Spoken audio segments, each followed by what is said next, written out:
Армысыз әлеумет, талайда толғандырған мәселеге қатысты мән-жайды түсіндіретін Айқын ақпарат бағдарламасы аздаған үзілістен кейін өз жұмысын жалғастырады.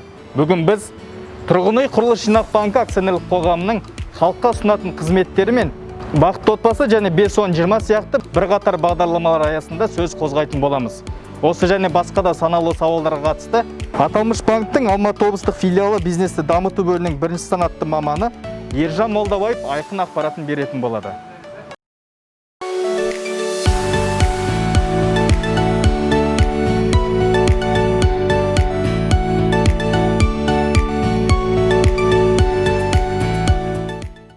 Мемлекет басшысы Қасым-Жомарт Тоқаев атап өткендей, отбасы банкі осы жылдың соңына дейін тұрғын үй құрылыс жинақ банк негізінде құралады.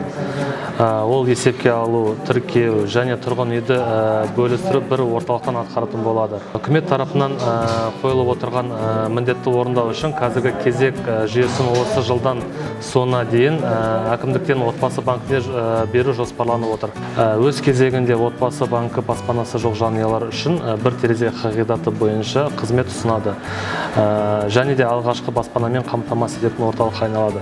Бұл жағдайда ел азаматтарына банктен займ алу үшін тұрғын үйге мұқтаж ретінде өз статусын растау мақсатында бірнеше мекемеге барып кезекке тұрудың, одан кейінгі несие алу үшін банкке келудің қажеті болмайды.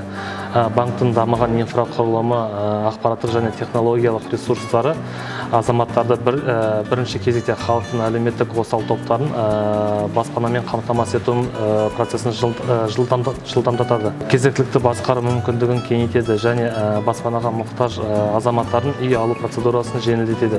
Бұған қоса банк тұрғын үй құрылыс жинақ жүйесінің шеңберінде өзінің негізгі қызметін жалғастыратын болады. Тұрғын үй қолжетімділігі сатысы белсенді түрде ендіріледі. Ол мысалға бақытты отбасы бағдарламасы қатысу үшін отбасының әр мүшесіне келетін соңғы 6 ай ішіндегі табысы мөлшері 2 күнкөріс минимумнан артық болмауы қажет. Бұл әлеуметтік бағдарламаға көп балалы отбасы, толық емес және де мүмкіндігі шектеулі баланы тәрбиелеп отырған отбасылар қатыса алады. Несие сомасының 10% мөлшерінде бастапқы жарна болған жағдайда оларға жыл займдық 2%-мен беріледі. Займ мерзімі 20 жылға дейін беріледі. Ал 5-10-20 бағдарламасына келетін болсақ, ол бақытты отбасы бағдарламасы сияқты Нұрлы жер мемлекеттік бағдарламасының жаңа бір бағыты болып есептеледі.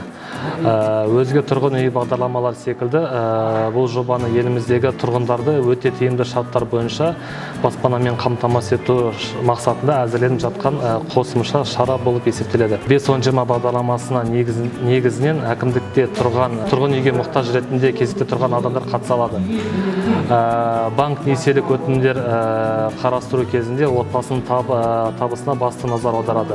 Бекітілген талаптарға сәйкес отбасы мүшесіне келетін табыс мөлшері 3/1 күнкөріс минимумын аспаса, онда үміткер 5-10-20 бағдарламасына қатысып үй алуына болады. Яғни ол 3/1 күнкөріс минимум дегеніміз осы 2020 жылға шаққан кезде 101.270 теңгеден аспау қажет.